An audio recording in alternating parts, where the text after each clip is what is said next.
Bismillahirrahmanirrahim. Alhamdulillahi rabbil alamin. Allahumma salli wa sallim wa barik ala Muhammad wa ala ali Muhammad.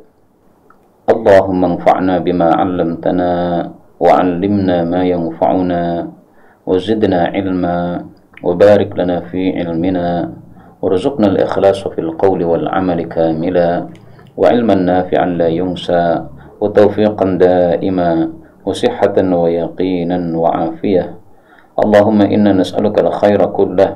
اللهم إنا نسألك ليلة القدر كاملة وحجا مبرورا وعمرا متقبلا وعمرة مع النبي صلى الله عليه وسلم. آمين يا رب العالمين. Kaum muslimin rahimani wa rahimakumullah.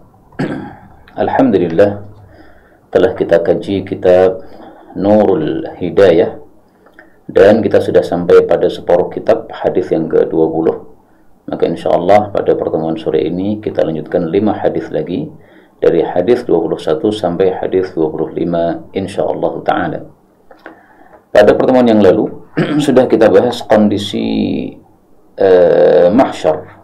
Termasuk dari kondisi mahsyar adalah adanya bendera-bendera, baik bendera yang menunjukkan kemuliaan seseorang seperti Liwaul Hamdi, bendera pujian bagi Nabi Muhammad SAW, atau bendera yang merendahkan seseorang, yaitu bendera adanya orang-orang yang berkhianat di dunia kemudian diberi tanda bendera yang menghinakan dia oleh Allah Subhanahu wa taala. Nah, kita lanjutkan hadis yang ke-21. Ini kondisi yang lain hari kiamat, di padang mahsyar maksud saya. An Abi Hurairah radhiyallahu anhu 'anil Nabi sallallahu alaihi wasallam qala, man barang siapa yang kanat adalah lahu bagi dia imra'atani, 2 istri, famala lalu dia condong ila kepada ihdahuma, salah satu dari keduanya, maksudnya tidak adil. Jaa dia datang yaumul qiyamati, besok pada hari kiamat, wa syiqquhu sementara lambungnya ma'ilun miring, maksudnya badannya miring. Hadis diriwayatkan oleh Abu Dawud dan hadis ini derajatnya sahih.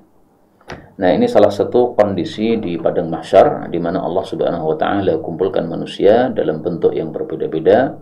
Yang ringkasnya adalah bahwa di padang mahsyar itu Allah akan tampakkan rahasia-rahasia manusia yang tidak diketahui oleh orang lain, dibuka oleh Allah Subhanahu wa taala pada padang mahsyar tersebut. Maka hadis-hadis yang kita baca ini adalah contoh-contoh untuk kalam Allah dalam Al-Quran. Pada surah At-Tariq Allah mengatakan pada ayat 9, Yauma tublas sarair, pada hari ditampakkanlah rahasia-rahasia. Nah, termasuk rahasia-rahasia adalah seperti ini ya. Seseorang tidak adil kepada istri-istrinya, akhirnya dibikin miring badannya oleh Allah Subhanahu wa taala. Kemudian kita ambil beberapa faedah dari hadis ini. Faedah yang pertama, bahwa di dalam Islam boleh seorang suami punya imra'atan, punya 2 istri. Dan ijma' para ulama ahlus sunnah wal jamaah bahwa maksimal poligami itu hanyalah 4 istri saja. Tidak boleh lebih dari 4. Menyelisih mereka adalah kelompok sesat Mu'tazilah atau kelompok yang lain. Mereka beranggapan bahwa poligami boleh sampai 9. Nah, poligami boleh sampai 9 itu adalah mereka katakan berdasarkan kalam Allah dalam Al-Quran, tetapi ini adalah penjelasan yang salah ya. Yaitu surat An-Nisa ayat yang ke-3, di mana Allah mengatakan fankihu ma taba lakum minan nisa mathna wa thulatha wa ruba'. Boleh 2, boleh 3, boleh 4. Nah, mereka tafsiri 2 plus 3 plus 4 berarti 9. Nah, ini adalah tafsiran yang salah. Yang benar adalah bahwa poligami maksimal adalah 4 berdasarkan ayat ini. Kemudian famala ila ihdahuma, condong kepada salah satunya. Ini maksudnya tidak adil, yaitu condong dalam hal zahir, yaitu tidak adil dalam hal pembagian nafkah, demikian juga tidak adil dalam hal pembagian jatah bermalam di rumah istri. Maka yang diwajibkan untuk adil adalah pembagian zahir. Adapun isi hati maka tidak wajib adil. Hatinya lebih cinta kepada salah satu istrinya, nggak ada masalah. Hatinya lebih sayang kepada salah satu istrinya, tetapi memberikan nafkah secara adil, kemudian memberikan pembagian bermalam juga secara adil, nggak ada masalah. Dan itulah yang dimaksudkan oleh Nabi SAW dalam satu hadis yang meskipun derajatnya diperselisihkan oleh para ulama ya, tapi maknanya benar. Karena adalah Nabi SAW yaqsimu baina nisa'ihi, membagi untuk istri-istrinya, fayadil, dengan adil. Wa yaqulu, dan mengatakan, Allahumma hadza qasmi fima amlik, ya Allah inilah pembagian saya yang saya mampu. Fala talumni fima tamlik wala amlik, maka jangan engkau cela saya dalam perkara yang engkau mampu tapi saya tidak mampu, yaitu perkara hati ya. Jadi yang bisa membolak-balik hati adalah Allah Subhanahu wa taala. Nabi Muhammad dalam doa ini beliau mengatakan, ini hati saya yang tidak bisa adil, yaitu membagi cinta kepada 9 istri beliau, maka ini jangan engkau cela. Ini hadis diriwayatkan oleh Imam 4, disahihkan oleh Hakim, tapi kata Syekh Albani derajatnya dhaif. Tapi tadi ya maknanya sahih. Kemudian kalimat ini wasyiqquhu ma'il, lambungnya miring atau badannya miring, ini menunjukkan kaidah yang sangat terkenal, yaitu mengatakan al-jaza'u min jinsi al-amal. Balasan itu sejenis dengan amalnya ya, amalnya miring maka balasannya badannya miring. Nah, inilah apa pembalasan yang setimpal untuk tingkah manusia di dunia. Kita lanjutkan al-hadits tsani wal 20, hadis 22. Ini masih kondisi padang mahsyar. An Abi Hurairah radhiyallahu anhu yaqulu qala Rasulullah sallallahu alaihi wasallam, ma min sahibi dhahabin, tidaklah orang memiliki emas, wala fiddah, tidak pula perak, la yuaddi minha haqqaha, yang tidak menunaikan darinya akan kewajibannya yaitu zakat, illa kecuali idza kana yaumul qiyamah, apabila datang hari kiamat, sufihat lahu safaih, akan dilempengkan untuknya beberapa lempengan minar, dari neraka, yaitu dari emas dan peraknya tadi. Jadi emas perak yang tidak dikeluarkan zakatnya akan dijadikan oleh Allah Subhanahu wa taala sebagai siksaan untuk pemiliknya tersebut. Bagaimana menyiksanya? Nabi mengatakan, fa uhmiya 'alaiha, lalu dibakar padanya, fi nari jahannam, dalam neraka jahannam. Fayukwa biha, lalu disetrika dengan lempengan tadi, jambuhu, satu lambungnya, wajabinuhu, dua jidatnya, wa dhahruhu, yang ketiga punggungnya. Nah, ini disebutkan oleh Allah juga dalam Al-Quran. Allah Subhanahu wa ta'ala mengatakan, yauma yuhma 'alaiha fi nari jahannam, surat At-Taubah ayat 35, pada hari akan dipanaskan di atasnya di dalam neraka jahannam, fatukwa biha jibahuhum wa junubuhum wa dhuhuruhum, lalu disetrika dengannya jidat mereka, lambung mereka, punggung mereka. Nah, kalau di sini disebutkan jidat dulu ya, dan memang urutnya jidat dulu. Jadi ini juga termasuk al-jaza' min jinsil amal, balasan sesuai dengan amalnya. Orang yang pelit ketika didatangi oleh orang miskin yang berhak untuk meminta karena miskinnya, dia begitu membuka pintu melihat orang miskin minta-minta, jidatnya langsung berkernyit. Nah, dia tidak mau mengeluarkan zakatnya kepada orang miskin yang berhak tersebut. Setelah itu dia palingkan wajahnya, dia berikan pinggir punggungnya, pinggir badannya. Setelah itu dia membalikkan badan, dia berikan punggungnya kepada orang tersebut. Kemudian dia kunci pintunya. Nah, maka karena dia melakukan seperti itu, maka jidatnya yang berkernyit tadi disiksa oleh Allah Subhanahu wa taala. Lambungnya yang dia berikan kepada orang miskin tadi dan punggungnya juga disiksa oleh Allah Subhanahu wa taala. Kalau dalam hadis ini memang enggak urut ya, disebutkan jambu dulu, yaitu lambungnya dulu, tapi enggak ada masalah. Kemudian kullama, setiap kali baradat, sudah menjadi dingin, u'idat, maka dikembalikan lagi lahu, kepadanya. Maksudnya diulangi lagi, dipanaskan lagi, sampai kemudian disiksa lagi, disetrika lagi, terus begitu. Dan ini semakna dengan kalam Allah dalam Al-Quran. Allah mengatakan, kullama khabat zidnahum sa'ira, surat Al-Isra ayat 97 ya. Setiap kali api neraka itu khabat atau ringan atau redup, maka kami pun menambahkan kepadanya akan sa'iran, nyalaan. Na'udzubillahi min syarri dzalik. Nah, penyiksaan tersebut adalah fi yaumin, dalam satu hari, kana miqdaruhu, yang adalah kadar hari tadi, 50 alfasanatin, 50.000 tahun. Jadi satu hari lamanya adalah seperti 50.000 tahun. Ini juga disebutkan dalam Al-Quran ya.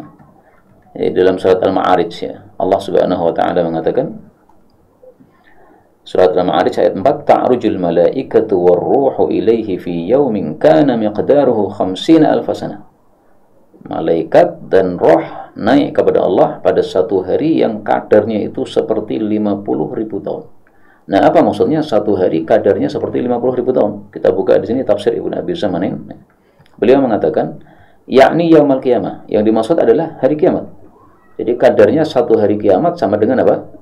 50.000 tahun. Kemudian maksudnya 50.000 tahun adalah lawaliya ghairullah hisabal khalaik, yaitu kalau selain Allah yang mengurusi hisab seluruh makhluk, maka kadarnya seperti 50.000 tahun lamanya. Tapi kalau Allah Subhanahu wa taala yang menghisab, maka wallahu taala yafruqu minhum fi miqdari nisfi yaumin min ayyamid dunya. Adapun Allah yang melakukan hisab, maka selesainya separuh hari dari hari-hari dunia. Maka Allah dikatakan sari'ul hisab, cepat hisabnya karena itu. Nah, jadi maksudnya di sini 50.000 tahun ini seandainya ya yang menghisab adalah para hamba, itu mereka butuh waktu 50.000 tahun lamanya. Tapi Allah Subhanahu wa taala Maha cepat hisabnya sehingga cukup separuh hari saja. Dan mungkin muncul pertanyaan, bukankah di dalam ayat yang lain Allah Subhanahu wa taala mengatakan ka'alfi sanatin mimma ta'uddun? Pada surat yang lain ya, Allah mengatakan bahwasanya wa inna yauman inda rabbik, sesungguhnya satu hari, yaitu hari di hari kiamat di hadapan pemeliharamu, ka'alfi sanatin mimma ta'uddun, seperti 1000 tahun dari apa yang mereka hitung. Nah, ini tidak bertentangan, karena memang satu hari di hari kiamat di akhirat itu memang panjangnya atau lamanya seperti 1000 tahun kalau dihitung dengan hari-hari dunia. Kalau yang tadi bicara tentang lamanya hisab seandainya hamba yang melakukan hisab. Kemudian hatta, sehingga yuqda, diselesaikan bainal ibad, di antara para hamba. Maksudnya diselesaikan itu diputuskan, yang masuk surga, yang masuk neraka. Fayara sabilah, maka dia pun melihat jalannya yaitu imma ilal jannah, ada kalanya ke dalam jannah, wa imma ilan nar, ada kalanya ke dalam api neraka. Hadis diriwayatkan oleh Imam Muslim. Dan dari di sini kita ketahui bahwasanya tidak mengeluarkan zakat ini termasuk dosa besar, sehingga diancam oleh Nabi SAW dengan siksaan yang mengerikan di dalam neraka seperti ini, atau di di padang mahsyar seperti ini, kemudian dimasukkan ke dalam neraka oleh Allah Subhanahu wa taala. Kemudian dari hadis ini juga kita ketahui bahwa orang-orang yang tidak mengeluarkan zakat, maka dia bukan orang kafir. Karena di sini Nabi mengatakan fayarasabilahu imma ilal jannah. Nah, setelah disiksa seperti itu, ada kalanya dia masuk surga, ada kalanya dia masuk neraka. Nah, masih ada kemungkinan masuk surga, berarti dia adalah seorang muslim. Demikian juga orang yang meninggalkan salat. Nah, ya. Menurut mayoritas para ulama, orang yang meninggalkan salat, kalau tidak mengingkari kewajiban salat itu, dia masih muslim, tidak kafir. Yang menyelisih mereka adalah Imam Ahmad rahimahullah. Berdasarkan zahir-zahir hadis yang ada, beliau berpendapat meninggalkan salat meskipun tidak mengingkari kewajibannya, dia sudah kafir. Tapi kalau mayoritas ulama tidak. Nah, kembali ke masalah ini tadi. Jadi yang meninggalkan, yang melakukan dosa besar, termasuk dosa besar diantaranya tidak mengeluarkan zakat, itu belum menjadi kafir dengan sebabnya. Bunuh diri belum menjadi kafir dengan sebabnya. Riba belum menjadi kafir dengan sebabnya. Jadi statusnya apa? Muslimun fasiqun, seorang muslim yang fasik. Nah, statusnya sebagai muslim berarti masih ada kesempatan untuk masuk surga. Statusnya sebagai fasik berarti dia berhak untuk disiksa oleh Allah Subhanahu wa taala. Ya, itulah status orang-orang yang melakukan dosa besar menurut Ahlus Sunnah wal Jamaah. Menyelisih mereka kelompok Khawarij yang sesat, mereka mengkafirkan para pelaku dosa besar. Maka alhamdulillah kita tidak termasuk orang-orang yang disesatkan oleh Allah dalam kubang madhab atau pemahaman Khawarij tersebut. Kita lanjutkan al-hadits tsalits wal 20, hadis 23. Wa an Adi bin Hatim radhiyallahu anhu qala qala Rasulullah sallallahu alaihi wasallam. Ini hadisnya diringkas. Thumma, kemudian la yaqifanna, sungguh betul-betul akan berdiri ahadukum, masing-masing kalian, baina yadayillah, di hadapan Allah Subhanahu wa taala. Laisa bainahu wa bainahu, tidak ada antara Allah dengan dirinya hijabun, tirai, wala tarjumanun, tidak pula penerjemah, yutarjimulah, yang menerjemahkan untuknya. Jadi dihisab betul-betul oleh Allah Subhanahu wa taala secara langsung, tidak pakai perantara, tapi langsung Allah Subhanahu wa taala yang menghisabnya. Dan berdirinya manusia menghadap Allah ini juga disebutkan dalam Al-Quran. Allah Subhanahu wa Ta'ala mengatakan, Yauma yaqumun nasu lirabbil alamin. Surat Al-Mutaffifin ayat 6. Pada hari di mana para manusia berdiri menghadap kepada pemelihara seluruh alam. Nah, di sini tidak ada penerjemah. Terus gimana tidak ada penerjemah? Ini bisa dua kemungkinan berarti ya. Kemungkinan pertama, bisa jadi Allah mengajak bicara kita dengan logat kita masing-masing. Kalau orang Jawa ya diajak bicara oleh Allah Subhanahu wa Ta'ala dengan bahasa Jawa. Piye koele, mensyukuri nikmatku porali. Nah, mungkin begitu ya. Bisa juga Allah Subhanahu wa Ta'ala menggunakan bahasa yang paling afdal, yaitu bahasa Arab. Nah, semua kita dibikin oleh Allah Subhanahu wa Ta'ala, semua manusia dibikin oleh Allah Subhanahu wa Ta'ala paham bahasa Arab yang digunakan oleh Allah Subhanahu wa Ta'ala. Wallahu a'lam. Karena ada satu riwayat bahwasanya penghuni surga itu bahasanya adalah bahasa Arab. Nah, bisa jadi ya, kondisi di hari akhirat itu adalah sama dengan kondisi di surga, yaitu dengan bahasa Arab. Wallahu a'lam bishawab. Ala kulli hal, riwayat tersebut tidak sahih juga. Kemudian thumma la yaqulanna lahu, kemudian betul-betul Allah akan berkata kepada orang tersebut, alam uti kamalan. Ini pertanyaan pertama. Bukankah saya sudah berikan engkau harta? Fala yaqulanna, maka sungguh betul-betul dia akan berkata bala ya. Nah, jadi disuruh oleh Allah Subhanahu wa Ta'ala mensyukuri nikmat harta. Artinya setelah saya kasih harta, maka apa yang kamu lakukan terhadap harta tadi? Apakah sudah mensyukurinya ataukah tidak? Tidak mengeluarkan zakat, nah berarti tidak mensyukuri harta tersebut, nikmat harta tersebut. Dan ini menunjukkan bahwa harta termasuk nikmat yang besar, sehingga termasuk yang ditanyakan oleh Allah Subhanahu wa Ta'ala. Karena manusia tidak akan lepas dari harta. Ya, dia makan perlu harta, dia minum perlu harta, dia berpakaian perlu harta, dia bertempat tinggal perlu harta. Nah, maka harta yang termasuk apa? Satu kenikmatan yang sangat besar dari Allah Subhanahu wa Ta'ala. Maka pasti ditanyakan oleh Allah. Pertanyaan kedua, thumma la yaqulanna, kemudian betul-betul Allah akan berkata, alam ursil ilaika, bukankah aku sudah utus kepada engkau rasulan, seorang rasul? Nah, jadi rasul pun diutus oleh Allah, ini juga satu nikmat. Kalau tidak mengikuti rasul berarti mengkufuri nikmat Allah Subhanahu wa Ta'ala. Semestinya kita diberi Quran, kemudian diberi sunnah, yaitu Rasulullah SAW menjelaskan sunnah-sunnahnya. Ini hendaklah kita syukuri, yaitu dengan cara mengikuti isinya, mengikuti Quran dan mengikuti sunnah Rasul SAW. Allah sebutkan dalam Al-Quran, orang-orang yang tidak mensyukuri nikmat adanya Rasul, fakafarat bi an'umillah. Pada surat An-Nahl ayat 112, wa daraballahu mathalan, Allah buat perumpamaan, qaryatan kanat aminah, satu kampung, satu kota yang asalnya itu aman. Ini adalah kota Mekah maksudnya. Mutmainnah, tenang. Ya'tiha rizquha ragadan min kulli makan. Rezekinya datang dengan nyaman dari segala penjuru. Tetapi sayangnya fakafarat bi an'umillah, dia mengkufuri nikmat-nikmat Allah Subhanahu wa Ta'ala. Maka Allah pun kirimkan lapar kepada mereka, takut kepada mereka dengan sebab mereka lakukan. Nah, mengkufuri nikmat Allah di sini disebutkan oleh para ulama tafsir, maksudnya tidak mensyukuri nikmat Allah berupa Rasul Nabi Muhammad yang diutus kepada mereka. Jadi nikmat Allah ada dua macam ya, ada nikmat dunia, itulah yang disebut tadi malan, harta. Ada nikmat agama, ya, ini yang disebut rasulan ya. Maka rasul, semua yang berkaitan dengan rasul ini semuanya adalah nikmat. Rasulullah membawa kitab Quran, itu nikmat. Rasulullah menyampaikan sabda-sabdanya, sunnah Nabi, ini nikmat. Rasulullah sendiri ketika datang, ini adalah nikmat. Fala yaqulanna, maka sungguh betul-betul dia menjawab bala ya. Fayanzuru, lalu dia melihat an yaminih, ke arah kanan, fala yara illa nar, maka tidak melihat selain neraka.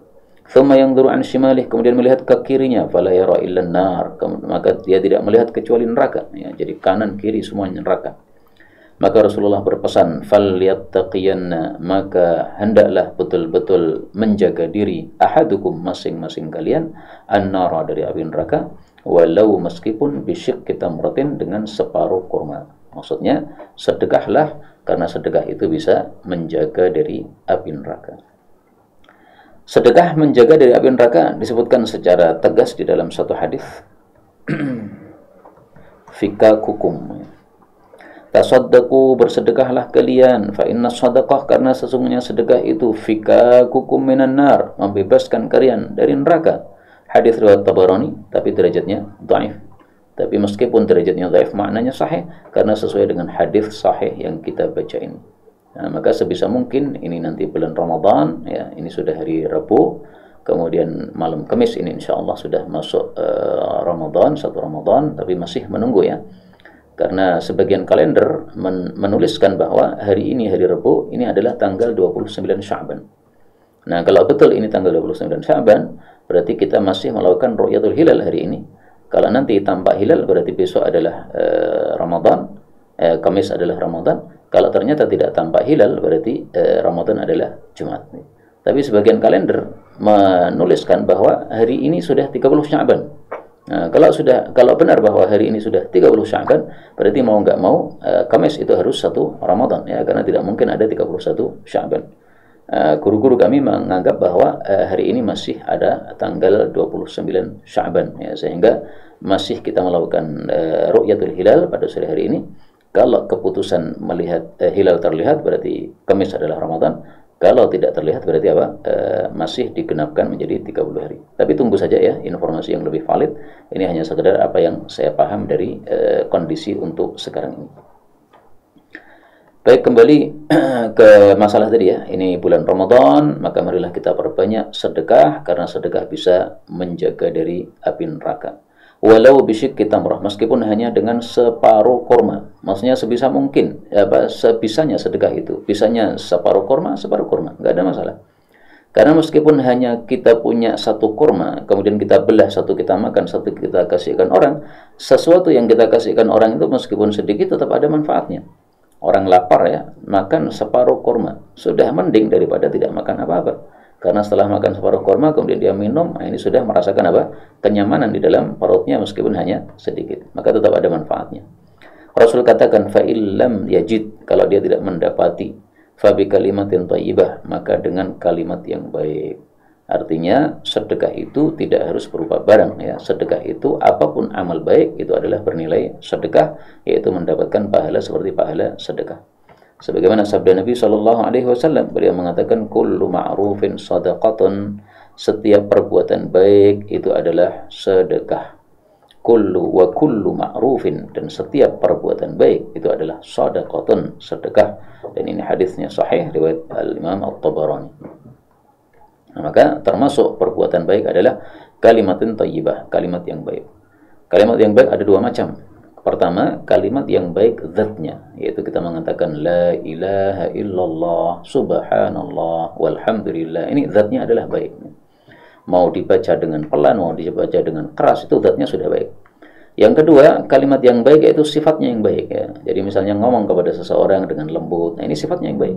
Yang diomongkan mungkin biasa, masalah dunia apa segala macam ya, bagaimana kondisi Anda, biasa-biasa aja ucapan-ucapan keseharian. Tapi ketika itu adalah diucapkan dengan sifat yang baik, dengan lemah lembut, atau ada manfaat kepada orang yang kita ajak bicara, menjadi dia jadi semangat, nah, maka ini termasuk kalimatin thayyibah yang ada pahalanya di hadapan Allah Subhanahu wa ta'ala. Karena itu jangan pelit untuk berkata-kata yang baik kepada orang lain, karena ada nilai pahalanya di hadapan Allah Subhanahu wa ta'ala ya. Ada orang sedang ujian misalnya, kemudian kita doakan mudah-mudahan Anda sukses dalam ujian. Nah, ini kalimat yang baik ya, kalimatin thayyibah. Tapi memang lebih baik kalau mendoakan itu bidhahril ghaib, tanpa diketahui, karena lebih mustajab. Baik, kita lanjutkan hadis berikutnya, al-hadits ar-rabi' wal 20, hadis yang ke-24. An Abi Hurairah radhiyallahu anhu yaqulu qala Rasulullah sallallahu alaihi wasallam, inna, sesungguhnya, awwala ma yus'al, pertama yang ditanyakan, anhu, tentangnya, yaumal qiyamah, pada hari kiamat, ya'nil abda, yaitu seorang hamba yang ditanya, minan na'imi, dari nikmat-nikmat, ayyuqala lahu, bahwasanya ditanyakan kepadanya 2 perkara. 1, alam nusihha laka, bukankah telah kami sehatkan untuk engkau jismaka, badanmu. Yang kedua, wa narwiyaka, dan kami membuat puas kamu, minal ma'il barid, dari air yang dingin. Hadis diriwayatkan oleh Tirmidzi, dan beliau menganggap hadis ini gharib, tetapi Syekh Albani menganggap hadis ini sahih. Jadi termasuk yang ditanyakan oleh Allah Subhanahu wa taala pada hari kiamat besok, dan ini termasuk dari kondisi yang ditemukan di padang mahsyar ya, yaitu tentang sehatnya tubuh. Maka sehatnya tubuh adalah nikmat dari Allah Subhanahu wa taala. Buktinya masing-masing kita apabila mengalami sakit itu merasa tidak nyaman sama sekali. Berarti sehat adalah sesuatu yang merupakan nikmat dari Allah Subhanahu wa taala. Buktinya kita melihat atau mendengar orang sakit yang yang menyusahkan, maka kita khawatir penyakit itu akan mengenai kita juga, sehingga kita cari doa perlindungan bagaimana supaya tidak mendapatkan ujian berat seperti yang dialami oleh teman kita atau tetangga kita yang mendapatkan ujian tersebut. Maka ini semuanya menunjukkan bahwa sehat adalah nikmat dari Allah Subhanahu wa taala yang sangat dibutuhkan oleh manusia. Nah, adapun doa supaya kita tidak termasuk yang mendapatkan penyakit-penyakit yang mengerikan tersebut, Rasulullah Shallallahu Alaihi Wasallam sudah mengajarkan doanya. Allahumma inni a'udzubika, ya Allah aku berlindung kepada Engkau, mim munkaratil akhlak, dari akhlak-akhlak yang mungkar, akhlak yang jelek, ya, misuh-misuh dan sebagainya, itu akhlak yang jelek.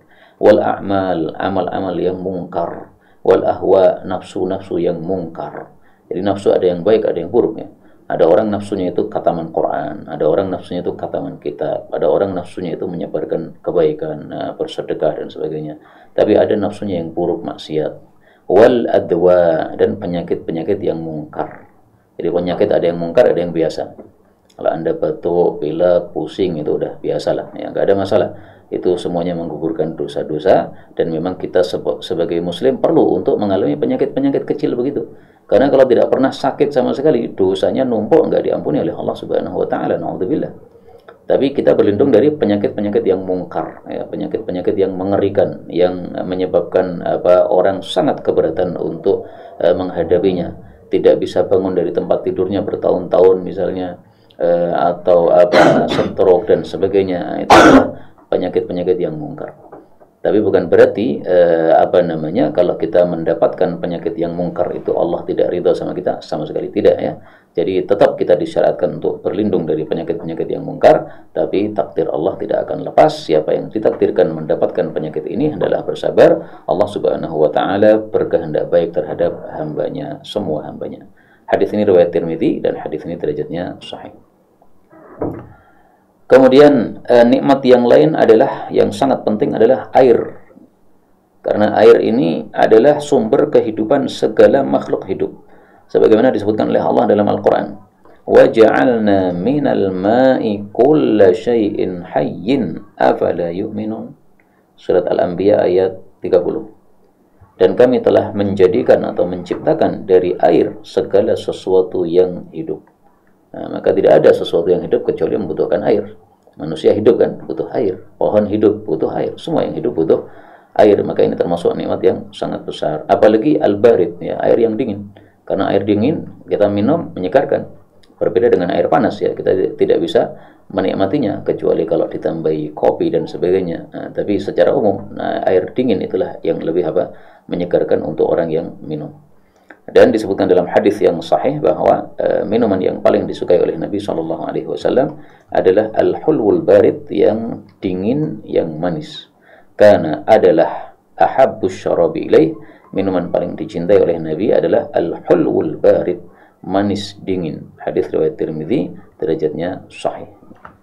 Dalam satu hadis tapi dhaif disebutkan atyabus syarab, minuman yang paling lezat adalah al-hulwul barid, yang manis, yang dingin. Hadis riwayat Tirmidzi, dhaif karena mursal. Tapi jelas bahwasanya dingin itu adalah satu nikmat dari Allah Subhanahu wa taala. Air dingin adalah satu nikmat yang datang dari Allah Subhanahu wa taala. Kemudian hadis terakhir pada pertemuan kali ini yaitu hadis 25. An Ibni Abi Mulaikah radhiyallahu taala. Ini saya bacakan rahimahullah doanya karena dia seorang tabi'i.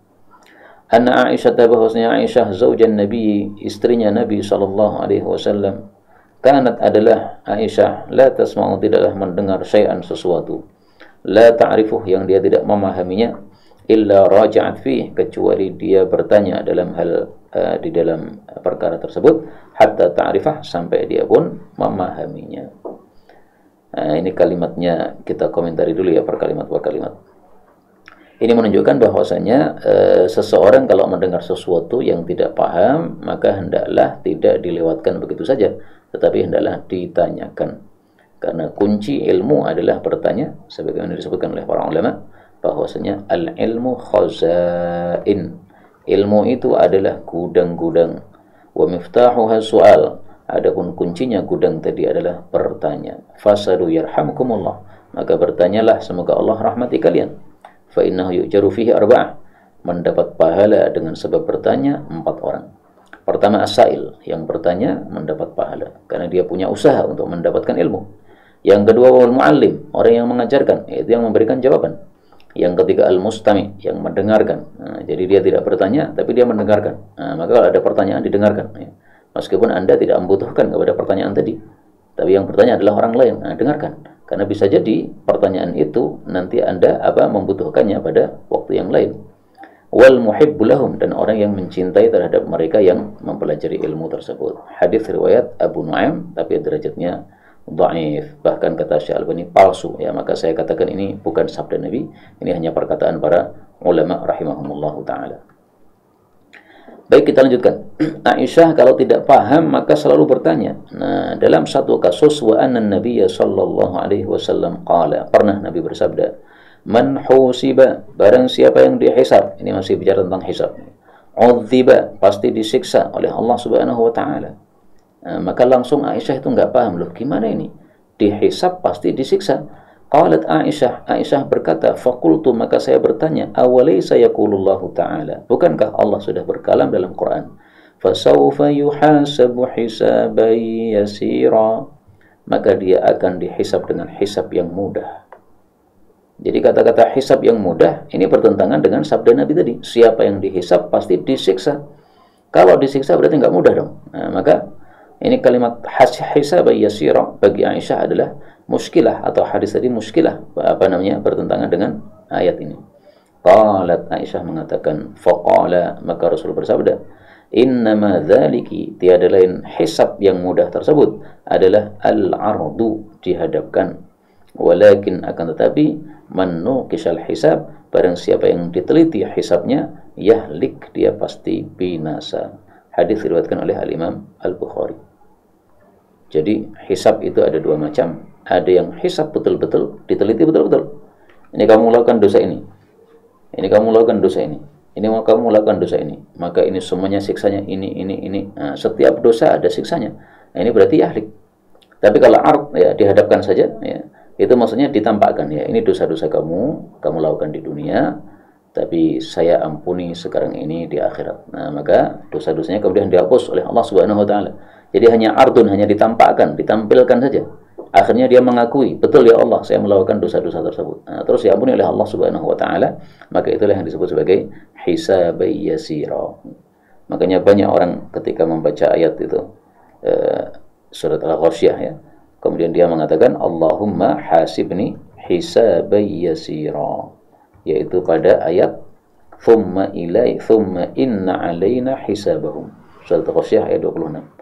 Kemudian tanggungan kami hisab mereka. Nah, banyak orang kemudian membaca Rabbi hasibni hisabai yasira, wahai Rabbku berilah saya hisab yang mudah, yaitu tidak diteliti betul-betul oleh Allah Subhanahu wa taala, tapi hanya ditampakkan kemudian diampuni oleh Allah Subhanahu wa taala. Nah, di sini banyak orang yang bacanya salah ya. Rabbi hasibni, ini salah ya. Mestinya haknya panjang. Rabbi hasibni. Karena hasaba yuhasibu, berarti hasibni, ya Allah hisablah saya hisab yasira, dengan hisab yang mudah. Inilah kaum muslimin rahimani wa rahimakumullah, beberapa hadis yang dapat kita pelajari pada pertemuan kali ini. Sudah 5 hadis. Saya ulangi sekilas. Yang pertama, orang yang tidak adil ketika dia berpoligami maka badannya akan miring, dan ini kondisi di padang mahsyar yang disingkapkan oleh Allah Subhanahu wa taala terhadap seluruh manusia, sehingga dia malu sendiri karena dilihat oleh seluruh manusia di tempat tersebut. Kemudian hadis berikutnya, Allah akan siksa orang-orang yang tidak mengeluarkan zakat emas dan perak. Kemudian setelah disiksa, Allah Subhanahu wa taala kemudian akan menetapkan apakah dia surga ataukah dia neraka. Dan ini saya tambahkan sedikit bahwa meskipun di sini disebutkan emas dan perak, tetapi uang rupiah, uang kertas hukumnya sama ya. Kenapa? Karena emas perak zaman dulu untuk mata uang untuk apa namanya jual beli. Nah, sekarang sudah tidak dipakai lagi untuk jual beli. Kita pakainya uang kertas, maka hukumnya sama. Sehingga punya duit sudah mencapai nisab dan sudah haul tidak mengeluarkan zakat sama. Nanti juga akan disiksa oleh Allah Subhanahu wa taala di neraka. Jangan mengatakan kepada saya kalau uang kertas siksanya bagaimana? Apakah ada setrika kertas? Nggak perlu bertanya begitu, karena ini masalah gaib ya. Yang penting kita yakin saja bahwa Allah akan menyiksa orang-orang yang tidak mengeluarkan kewajiban zakat hartanya. Adapun uang rupiah nisabnya adalah 75 juta untuk tahun sekarang ini kira-kira adalah 75 juta. Jadi yang sudah punya uang 75 juta dan sudah berlangsung selama 1 tahun, maka itu sudah wajib untuk dizakati. Karena itu yang duitnya lumayan banyak ya dihitung ya. Kalau memang sudah 75 juta dan sudah 1 tahun, hendaklah dizakati, yaitu caranya uang yang ada dibagi 40. Maka 1/40-nya ini adalah zakat. Maka kalau uang saya misalnya 80 juta, berarti saya keluarkan 2 juta sebagai zakatnya, nggak banyak ya. Baik, kemudian hadis berikutnya tentang adanya pertanyaan dari Allah Subhanahu wa taala kepada hamba, bertanya, bukankah sudah dikasih harta, bukankah sudah diutus rasul? Demikian juga hadis berikutnya ditanya tentang nikmat-nikmat, ada sehat badan, ada air yang dingin. Kemudian hadis yang berikutnya tentang hisab, ada 2 macam, ada yang hisab diteliti betul-betul, ada yang hisab yang mudah, yang itu hakikatnya bukan hisab tapi hanyalah ardun ya, dihadapkan amalannya kepada orang tersebut, tapi kemudian diampuni oleh Allah Subhanahu wa taala. Inilah yang dapat kita pelajari insyaallah 5 hadis berikutnya, hadis 26 sampai hadis 30 kita pelajari pada waktu yang lain. Wallahu a'lam bishawab. Walhamdulillahi rabbil alamin.